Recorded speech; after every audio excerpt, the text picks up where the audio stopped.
여러분 안녕하십니까?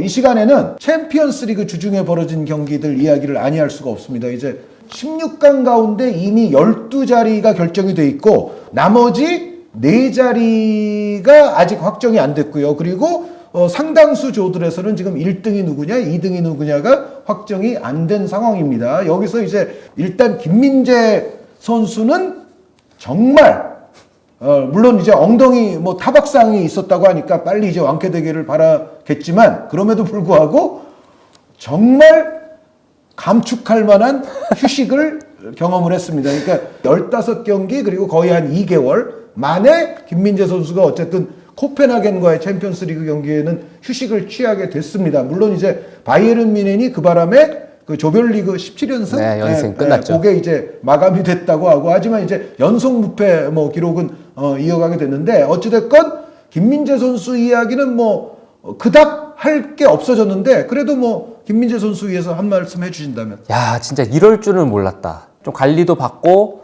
그리고 독일은 또 겨울방학이 있잖아요. 아, 그건 행복한, 좋아요. 행복한 1개월에 물론 이번 시즌은 아시안컵이 있어서 또 그렇게 많이 그렇죠. 쉬지는 못하겠지만 겨울방학이 있으니까 그렇게 행복하게 축구를 길게 잘했으면 좋겠다라고 생각을 했는데 웬걸 이거는 가서 지금 고생이라는 고생은 다 하고. 네. 그리고 고생의 빈도가 자꾸 늘어날수록 사실은 그게 퍼포먼스에도 영향을 좀 주기 때문에 김민재 선수가 정말 이제 점점 더 고생이 심해지는 그런 찰나에 그래도 요 한 경기 좀 쉬어갈 수 있는 상황이 됐던 거는 아주 즐거운 일이었고요. 그래서 어쨌든 김민재 선수 다시 좋은 컨디션으로서 이제 바이에른 뮌헨의 또 철기둥이 앞으로 계속 되어주기를 바라겠고, 그래서 이제 뮌헨 이야기는 요 정도에서 마무리를 하고 이강인 선수 파리 생제르맹 이야기로 넘어오겠는데, 오늘 이 기회를 빌어서 요 뉴캐슬 좀 보시면서 이강인 선수 왼쪽에 있을 때 오른쪽에 있을 때 어떤 게 좀 좋았고 안 좋았고 아쉬운 점은 뭐고 파리 생제르맹은 좀 어떻게 했으면 좋겠고라는 그런 말씀을 좀 해주시죠. 저는 일단 이강인 선수가 계속해서 동료 선수들과 맞춰가야 될 부분도 있고 그리고 파리 생제르맹이라는 팀 자체가 이번 시즌에 완전히 또 새롭게 재편된 부분이 크잖아요. 네. 그래서 계속 맞춰가는 과정이라서 감독이 선택해야 될 것들도 너무 많고 그리고 본인이 정말 하고 싶은 것보다는 그 외적인 이유들로 인해서 본인이 하고 싶은 걸 좀 내려놓고 그리고 다른 이들이 원하는 걸 채워주기 위한 그런 과정들 이거를 전부 다 교청 정리하는 데는 시간이 굉장히 오래 걸릴 수도 있다. 그리고 영원히 이 시간에 말씀드리고 싶은 거는 영원히 안 될 수도 있다. 네, 그 말씀을 드리고 싶은데 이강인 선수가 오른쪽에 뛰었을 때가 더 이강인 선수 하나만 봤을 때는 능력을 극대화시킬 수 있다는 거를 대표팀 경기에서는 잘 봤어요. 그게 이제 오른쪽도 이제 두 가지인데 그 3미들의 오른쪽도 있고 그리고 오른쪽 아예 윙포워드 자리도 있잖아요. 근데 그거 약간 분리해서 말씀해 주실 수 있을까요? 아니면 그냥 두 개를 뭉뚱그려서 오른쪽이라고 할 수 있을까요? 분리해서 말씀드릴 수 있죠. 예. 오른쪽에서 프리한 역할. 우측에서 자기 맘대로 할 수 있을 때.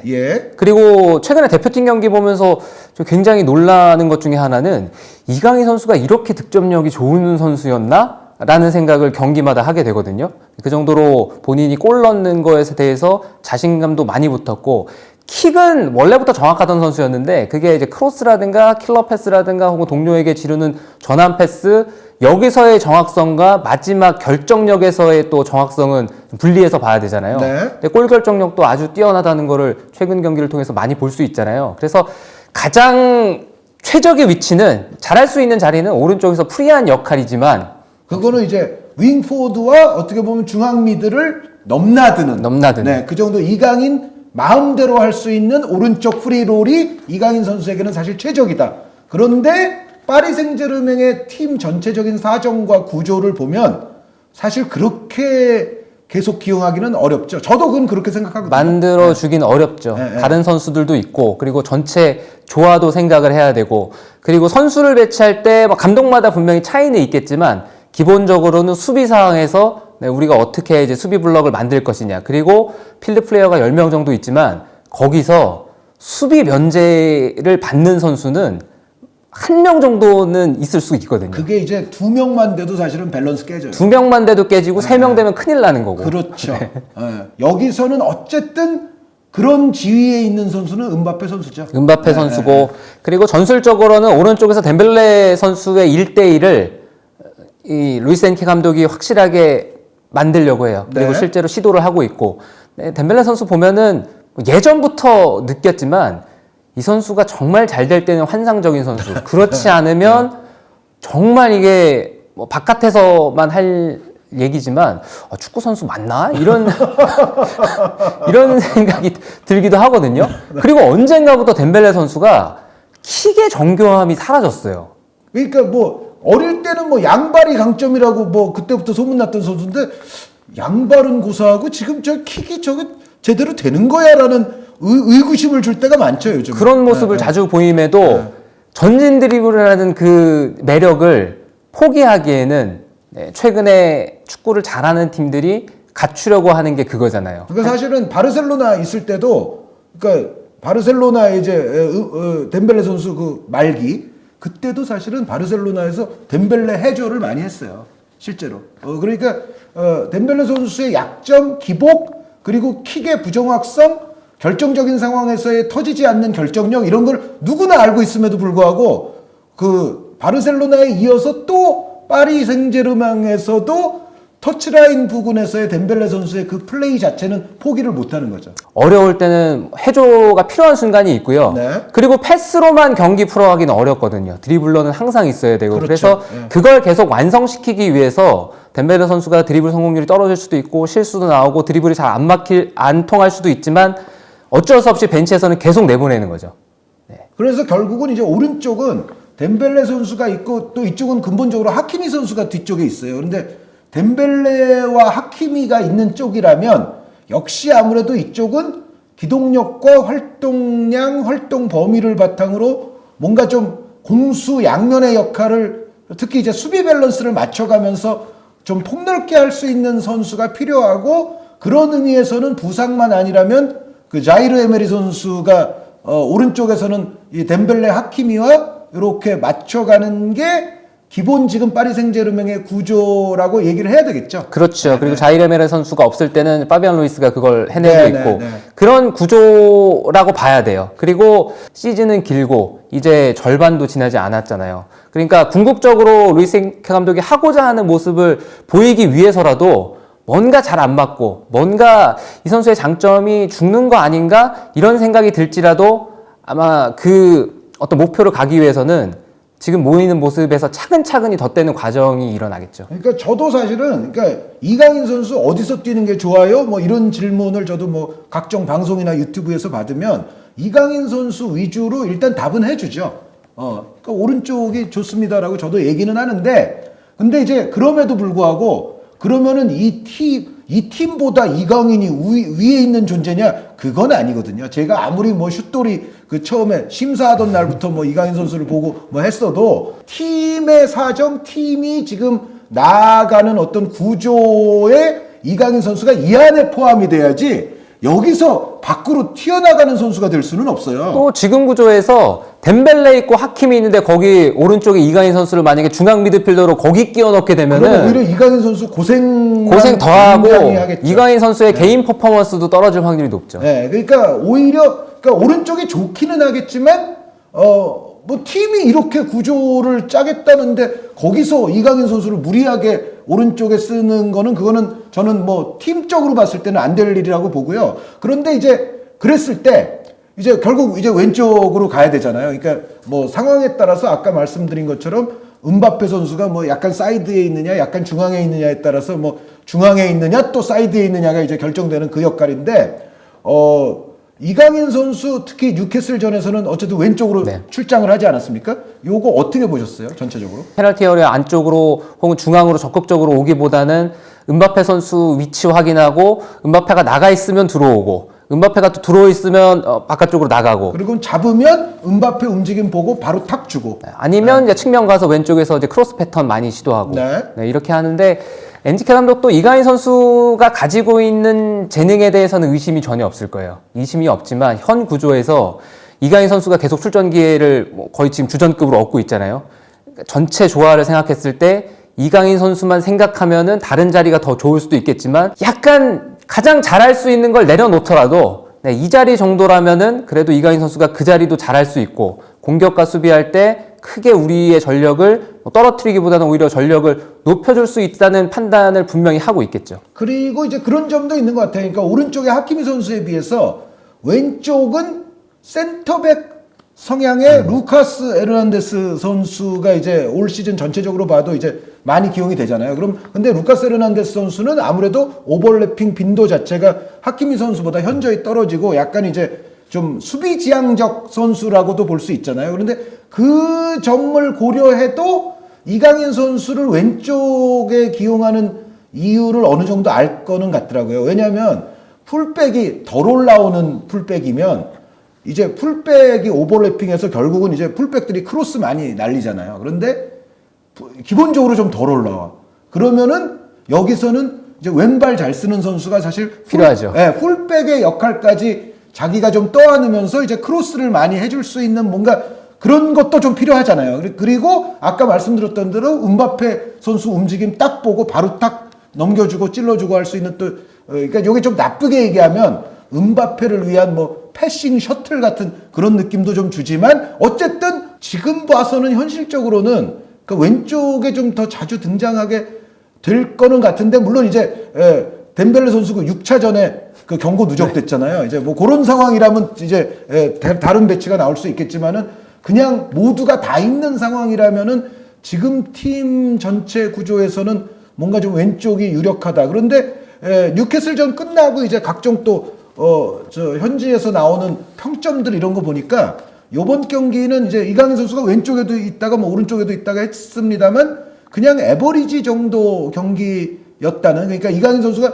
좋았던 경기들에 비해서는 조금 이제 낮은 평가가 나왔는데 그거는 어떻게 생각하세요? 무난무난했던 것 같아요. 특별히 뭐 많이 튀지도 않고 그렇다고 해서 이강인 선수가 부진했던 것도 아니고 팀이 원하는 방향대로 이제 움직여줬고 계속해서 뉴캐슬의 단단한 수비 블록. 그러니까 이강인 선수가 이제 왼쪽에 있고 음바페 선수도 왼쪽에 있음으로 해서 뉴캐슬의 수비가 오른쪽에 대한 대처, 오른쪽 준비 네, 이런 것들을 많이 신경 쓰고 나온 날이었고 실제로 트리피어 선수의 공격도 어느 정도는 자제될 수밖에 없었죠. 네. 묶어놔야 되니까 음바페 선수도 있고 그래서 그런 부분 봤을 때는 그냥 무난한 평점은 저는 합리적이었다고 봐요. 근데 이제 우리 팬들은 아마 강인이를 오른쪽에 쓰면 엑셀런트한 게 나오는데 지금 말씀해 주신 것처럼 왼쪽에 두면 좀 무난한 정도로 그냥 그칠 가능성 요거를 아마 우리 뭐 이강인 선수의 개인 팬분들도 그렇고 뭐 우리나라 전체적인 이제 축구 팬분들이 이제 그런 것 때문에 아무래도 좀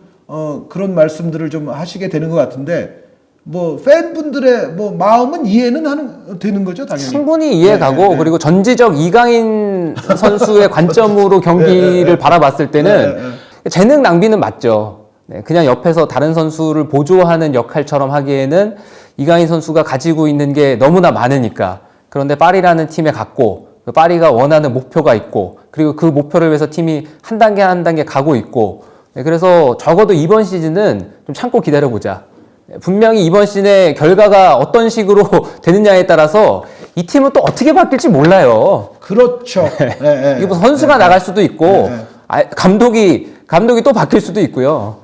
네, 어쨌든 잦은 혼란이 파리 생제르맹에 자꾸 일어나기를 바라지는 않습니다만 어쨌든 박찬하 해설위원의 그 이 팀은 어떻게 될지 모른다라는 그 표현은 어느 정도 제가 동감을 하고 경기를 좀 들어가서 얘기를 해보자면 파리가 정말 수많은 슈팅을 했는데 결정력이 좀 뒤따르지 않았죠? 결정력도 그렇고 좋은 찬스를 만들지 못했죠. 그러니까 정말 완벽한 골을 안 넣기 어려울 만큼의 좋은 찬스. 네. 그러니까 그런 거는 좀 부족했죠. 세밀함 역시도 파리 생제르맹이 계속 극복을 해나가고 보완을 해나가야 되는 그것도 궁극적으로 봤을 때는 선수 조직력의 측면이 좀 크다고 생각을 해서 시간이 해결해 줄 수도 있다. 시간이 모든 걸 해결해 주지 않지만 아마 본인 엔리케 감독도 알고 있을 거고 만들어 가려고 할 거다. 근데 시간이 해결해 주지 않는 대표적인 게 챔피언스리그 12월에 결정나는 그 16강 진출 아닙니까? 요거는 이제 어떻게 생각하세요? 제가 한번 얘기했죠. 이거 누가 올라갈 건가? 도르트문트와 파리가 올라간다. 도르트문트 이미 올라갔잖아요. 네, 그래서 파리가 올라간다. 네, 파리가 마지막 이제 도르트문트랑 맞대결 남겨두고 있잖아요. 네. 그래서 그 경기를 첫 맞대결은 또 이겼어요. 근데 오히려 파리 생제르맹이 지금 같은 그 구조에서는 전술적으로 완벽하지 않고 수비가 뒷문을 완전히 걸어 잠그지 못하는 팀과 경기할 때 오히려 경기가 잘 될 수 있어요. 그러니까 도르트문트는 아무래도 공격적인 팀이기 때문에. 그래서 그 마지막 6차전 잡고 스스로 해결할 수가 있는 상황이니까요. 의욕도 뭐 충전돼 있을 거고 나 사이좋게 손잡고 16강 가지 않을까. 아, 예. 그러면은 1등은 누가 합니까? 1등은 파리 생제르맹이 하겠죠. 네, 그러니까 도르트문트를 잡으면 두 경기 다 이기는 거니까. 승점이 동률이 되는 승점이 거죠. 10점씩 동률이 동률이 되지만 되는데 어차피 승자승에서 이제 파리 생제르맹이 1등까지 할 수 있다. 그런데 뭔가 좀 불안 요소는 없습니까? 불안 요소요. 네. 불안 요소는 도르트문트가 챔피언스리그에 임하는 의욕이 남달라요. 챔피언스리그 경기력이 더 단단해 보이는 느낌이 있어요. 그리고 리그 경기에서는 좀 휘청이고 그리고 또 경기가 이 정도 경기력을 보이면 안 되는 순간에서 흔들리는 경우들이 있는데 챔피언스리그는 확실히 다르고 그런 거 봤을 때는 팀이 가지고 있는 DNA, 팀의 경험치 이제 무시 못하고 그리고 챔피언스리그도 이미 토너먼트 진출이 됐지만 한번 우리 1등 해보자. 그것도 동기부여 될 수 있고 그리고 챔피언스리그는 한 경기 한 경기 이기면은 이게 수당이 만만치가 않잖아요. 그래서 그런 동기부여가 확실히 이루어진다면 도르트문트도 우리가 2위로 가서 또 토너먼트 가서 강한 팀 만나서 그냥 여기서 흘러내리느니 이번에는 한번 1위로 가보자. 1위가 또 좀 유력해질 수 있는 지금 환경이 됐습니다. 무승부만 해도 1등 하잖아요. 거기에 맞닥뜨리게 되면은 파리 생제르맹도 그 세밀하지 못한 부분이 파리 생제르맹의 발목을 잡을 수 있겠죠. 네. 다른 조에서 이제 박찬하 해설위원이 특히 이제 중계를 하셨던 갈라타사라이 대 이제 맨체스터 유나이티드의 정말 3대3 아주 흥미진진했던 승부가 있는데 결과는 지금 맨체스터 유나이티드가 가장 불리하게 나와 버렸어요. 가장 불리하고 갈라타사라이가 홈에서 맨유 상대로 비겼지만 그 승점 1점이 주는 무게는 다르죠. 일단 그 갈라타사라이 맨체스터 유나이티드전은 어떤 내용이었나요? 맨체스터 유나이티드가 이번 시즌 챔피언스리그를 보면은 수비가 정말 약하고요. 그리고 버티려고 해도 버티지 못하고. 그래도 리그에서는 좀 꾸역꾸역 버티는 리그에서와 챔피언스리그의 차이점이 명확한 부분이 하나가 있어요. 상대가 정말 마지막까지 포기하지 않고 우리가 뭐 2골, 3골을 허용했지만 그거보다 더 넣겠어라는 생각으로 달려드는 팀들이 리그에는 잘 없거든요. 코펜하겐도 그랬고 갈라타사라이도 마찬가지였죠. 공통점이 코펜하겐도 2골 차로 지고 있다가 경기 뒤집었고 그리고 이번 갈라타사라이와 경기도 마찬가지예요. 맨체스터 유나이티드가 2대0으로 앞섰고 거기서 3대1까지 됐다가 그걸 또 동점을 허용했어요. 이런 거 봤을 때는 맨체스터 유나이티드가 이 경기도 마찬가지거든요. 버티려고 했습니다. 물론 지난 코펜하겐과의 경기는 레시포드 선수가 퇴장당하면서 수적인 열세라는 이유도 있지만 이 경기는 그런 열세가 없거든요. 버티려고 했지만 버티기에는 갈라타사라이의 도전이 어마무시했고 그리고 수비 상황에서 저는 전술적으로 테나 감독의 선택에 있어서 딱 하나를 얘기하고 싶은 건 중원에서 갈라타사라이 선수를 너무 자유롭게 놔줬어요. 중원을 어느 정도 채워야만 중원 거쳐서 사이드로 나가는 공격을 막을 수가 있잖아요.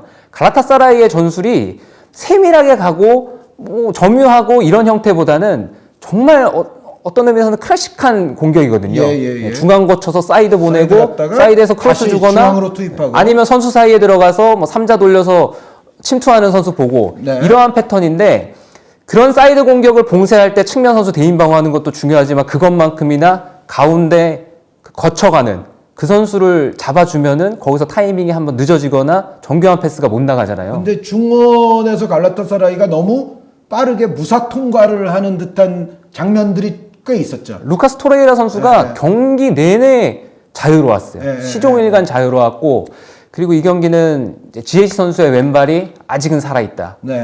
물론 약간의 운도 조금 갈라타사라이 저는 두 장면 다 맨체스터 유나이티드에게는 불운한 순간이었다고 보고 싶어요. GH 선수의 첫 프리킥은 오나나 골키퍼가 먼저 판단해서 거기서 완전히 속았고 그리고 그 GH 선수의 두 번째 골은 마샬 선수가 수비를 해야죠. 오나나 골키퍼는 마샬이 이런 상황에서는 클리어링을 하겠지라고 생각을 했겠죠. 근데 거기서 공을 피해요.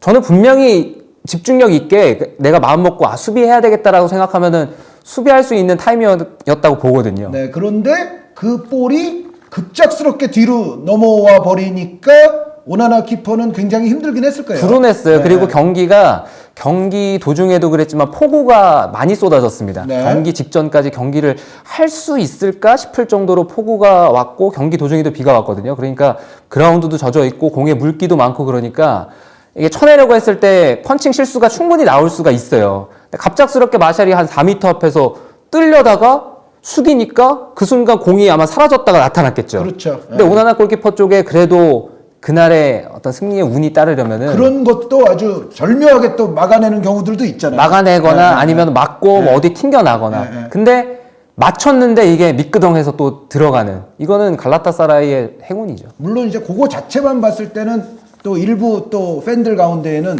그래도 오나나에게 좀 실망스러워라고 말씀하시는 분들도 계시긴 할 거예요. 근데 근본적으로는 마샬이 좀 더 잘하고 좀 더 성의 있게 했어야 된다는 그 말씀에 저도 동감을 합니다. 그래서 그 장면만 이렇게 다시 보면은 막을 것 같았거든요. 네, 그냥 뜨다가 목을 빼요 이렇게. 예. 근데 저희는 확인할 수는 없지만 만약에 오나나가 야 내가 할게 하고 피해라고 얘기를 했으면 그거는 이제 마샬 책임이 아닌 게 돼 있죠. 근데 만약에 거기서 오나나가 아무 얘기 안 하고 그냥 마샬 선수에게 맡겼다면 그 상황만큼은 앞에서 책임을 져줘야죠. 네. 자, 그러면은 어쨌든 이제 맨체스터 유나이티드에게는 안타깝게도 지금 자력으로 뭔가를 해결할 수 있는 상황은 아닌데, 자, 박찬하 해설위원의 또 아까 파리 생제르맹 조와 같은 예언을 하나 듣겠습니다. 이 조의 궁극적인 결말은 어떻게 됩니까? 아, 2조는요, 근데 네. 지금 코펜하겐도 갈 수 있는 기회가 생겼잖아요. 당연하죠. 네, 이기면 지금 되니까 네. 서로 물고 뜯다가 비길 수도 있습니다. 아, 그러니까 그 얘기는 지금 맨체스터 유나이티드에게 굉장히 희망적인 얘기를 일단 하나 해주신 건데, 포기할 단계는 아니다. 네, 그러니까 갈라타사라이도 그렇고 코펜하겐도 그렇고 서로 이기면은 뭐 깔끔하게 진출하는 거기 때문에 지난번도 비겼잖아요, 두 팀이. 그렇죠. 네. 2대 1로 물론 비겼거든요. 이제 바이에른 뮌헨이 맨체스터 유나이티드를 꺾어준다는 전제라면 갈라타사라이나 코펜하겐 입장에서는 일단 맨유보다는 지금 승점 자체는 높죠. 네. 높은 맨유가 지금 승점이 가장 적기는 한데 어찌됐건 갈라타사라이와 코펜하겐도 서로가 서로를 이기려고 하겠죠, 당연히. 당연히 그렇게 할 거고요. 예. 그러다 보면 두 팀이 이제 공격적인 경기 운영. 코펜하겐도 공격적으로 경기하는 팀이고 갈라타사라이도 공격적으로 경기하는 팀이라는 공통점이 있어요. 네. 그래서 서로 이 경기도 90분 내내 치고 박다가 마지막에 그냥 아무도 웃지 못하는 그런 상황이 펼쳐질 확률이 있어요. 네, 또 뭐 3대3 이런 식으로. 예.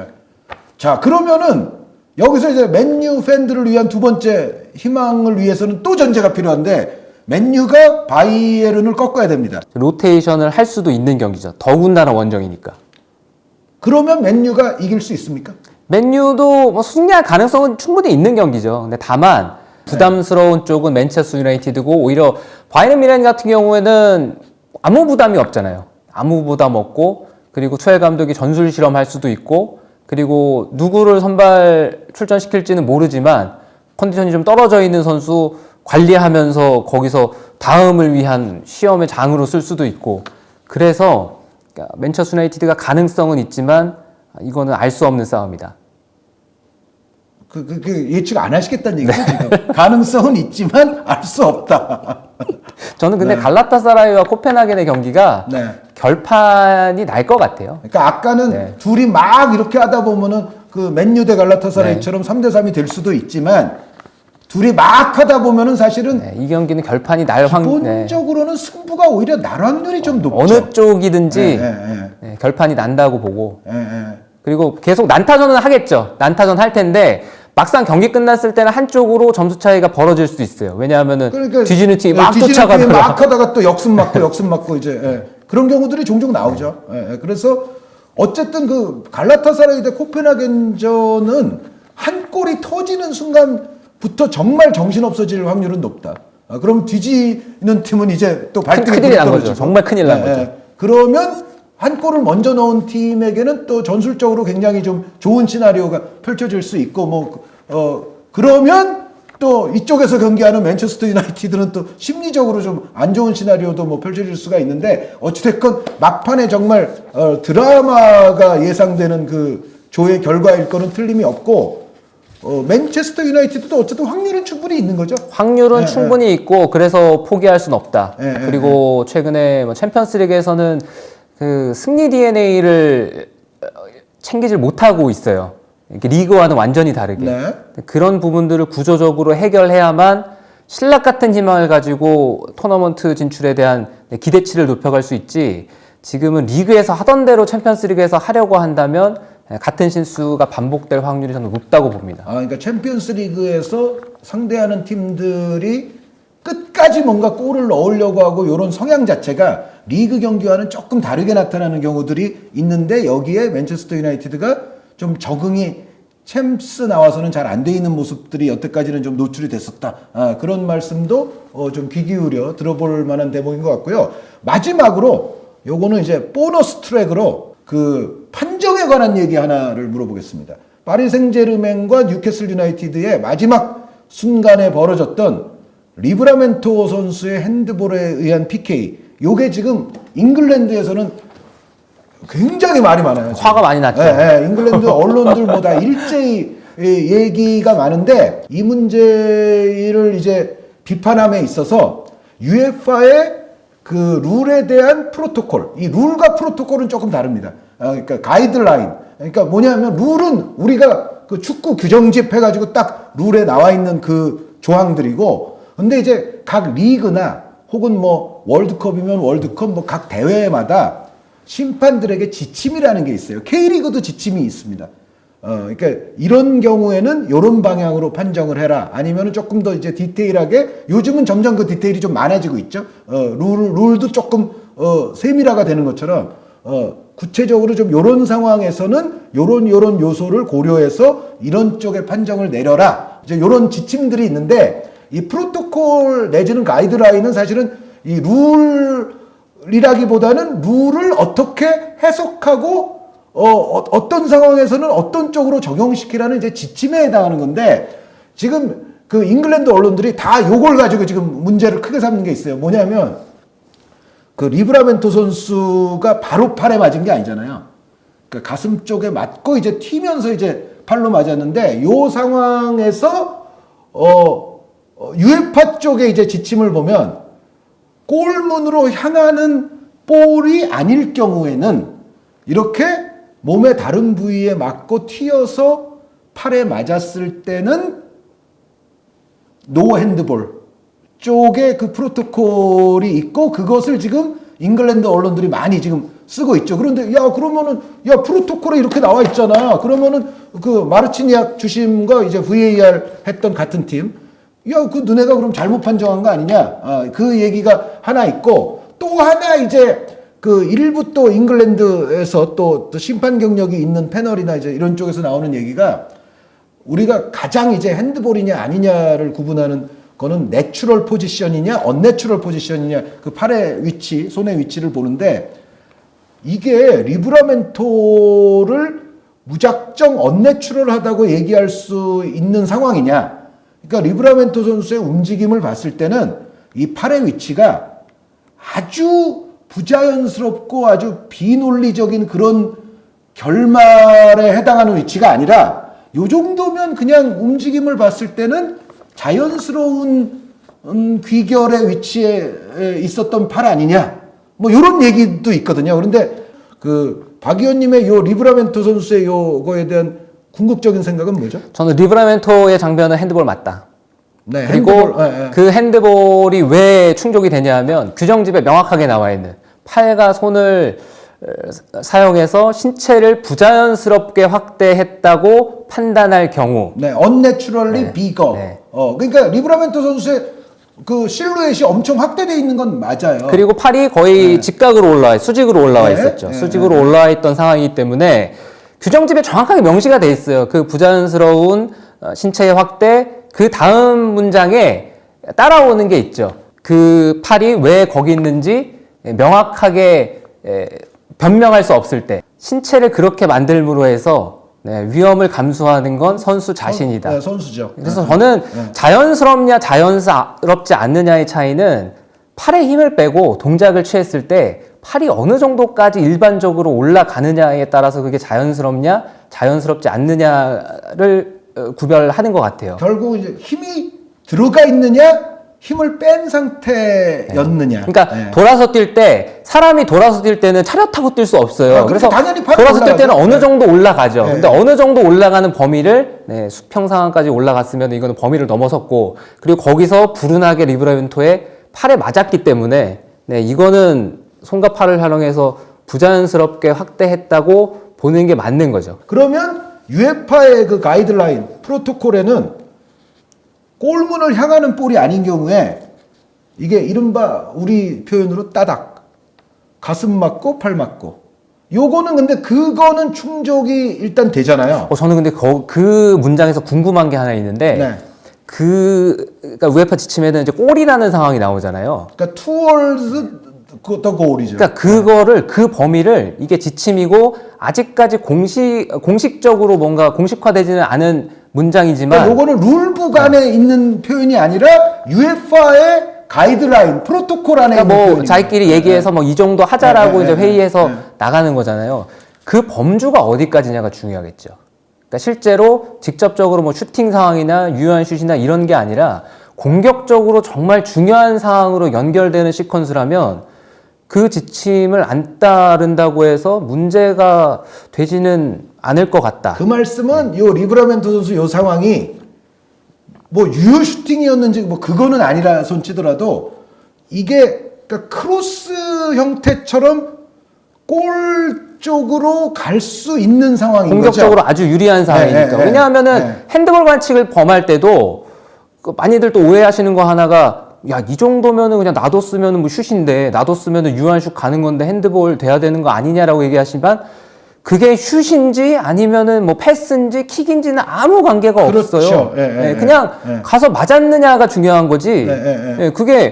그걸 누가 알겠어요. 우리가 밖에서 봤을 때 저게 슛인지 크로스인지 명확하게 구별이 될 때도 있지만, 패스인지 슛인지는 구별이 안 될 때가 있잖아요. 아, 그런 것까지 따지지 못할 수도 있다. 그리고 공격적으로 어쨌거나 파리 생제르맹 쪽에 유리한 상황이었고, 의미 있는 볼 투입을 하는 상황이었죠. 그래서 아마 그 지침은 그 주심이 알았어도 그냥 이거는 뭐 인터내셔널하게 그냥 피파 규정대로 가는 게 맞지 않나라고 판단을 했을 것 같다. 잉글랜드 언론에서 또 난리치는 이유 중에 하나가 그게 있어요. 그러니까 아니 그럼 루이스 마일리는 그때는 별로 뭐 문제 제기 안 하고 그냥 노 페널티인 걸로 넘어갔는데 하필이면 경기 끝나기 뭐 일보 직전에는 그걸 불었다. 그러니까 이거는 뭐 일관성 없는 거 아닙니까? 그리고 보세요. 그 VAR 심판 그 다음 경기 배정도 안 되지 않았습니까? 뭐 이제 실제로 그 배정이 안 됐더라고요. 그 다음 경기에. 그래서 그 뭐 잉글랜드 언론에서 또 그렇게 얘기를 하는데, 박 의원님께 제가 요거는 정말 아주 칼로 무베듯 질문 드릴게요. 루이스 마일리가 페널티를 받는 게 더 맞습니까? 리브라멘토가 페널티를 받는 게 더 맞습니까? 저는 리브라멘토 쪽. 그러면은 심판진이 제대로 한 거일 수 있겠네요. 저는 제대로 했다의 의견을 싣고 싶어요. 네. 그 마일리 선수 상황은 정말 어렵죠. 근데 이게 VAR 프로토콜에 보면은 느린 장면으로 봐야 될 것과 그냥 정상적인 속도로 비디오를 봐야 되는 상황을 명확하게 구분하고 있어요. 네. 그러니까 플레이하는 과정은 느린 장면으로 보지 마라. 근데 대부분의 비디오 어시스턴트 레프리들이 뭐 하면 느린 장면을 틀게 되죠. 느린 장면을 보죠. 근데 왜 느린 장면을 틀지 말라고 하면은 느린 장면으로 상황을 보면은 대부분 다 반칙인 것처럼 보이기 때문에, 그렇죠. 그래서 실제로 플레이하는 비디오를 돌려봐야 된다. 그리고 느린 장면으로 봐야 될 때는 지점이 어디냐를 봐야 될 때, 그런 거 확인할 때만 명확하게 봐야 되니까 느리게 보라라고 얘기를 하죠. 그래서 그 시퀀스를 찬찬히 살펴보면 그 전부터 동작 자체는 약간 벌어져 있었어요. 이미 자기의 경합 상황이 아닐 때부터. 네. 그러니까 이거는 해석을 저는 그렇게 하고 싶은 게, 특정 상황에 대응하기 위한 동작의 결과였다. 이전부터 팔은 이렇게 되어 있었고, 이게 설사 약간 부자연스럽게 보일지도 있으나 이미 그런 자세를 취하고 있었고, 오히려 볼이 자기한테 튀는 과정에는 팔이 내려감으로 해서 이게 오히려 자연스러운 동작에 가깝다. 그러니까 그 직전 동작을 고려하면 자연스러운 귀결로서 팔이 이제 좀 더 높은 위치에서 이렇게 슬슬 내려가고 있는 그때 맞았다는 거죠. 그래서 와서 공이 올 때 이거를 공이 이렇게 오니까 이거 빠지면 안 되는데 해서 이렇게 탁 치면 핸드볼이죠.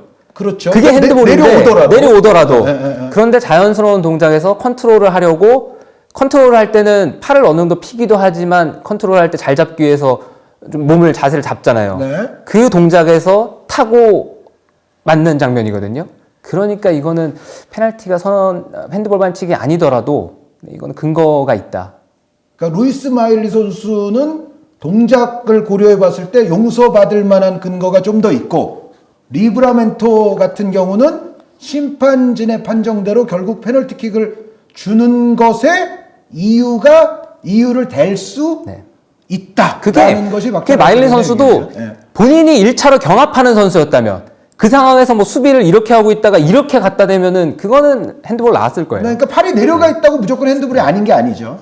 박찬하 해설위원의 오늘 이 얘기를 저희가 약간 복잡하게 들리실 수도 있지만 그래도 잘 한번 들어보시면 박찬하 해설위원의 생각과 또 제 생각에는 일리가 있거든요. 박찬하 해설위원 얘기가 또 저희의 이 이야기에 뭐 반론도 충분히 가능할 겁니다. 그래서 반론의 여지는 있지만 어쨌든 좋은 말씀 들려주신 박 의원님께 감사를 드리고 요 파리 생제르맹 경기에서 벌어진 요 막판 결정적인 페널티킥 이야기를 끝으로 저희의 오늘 축구박스 시간을 마치고자 합니다. 여러분 대단히 감사합니다.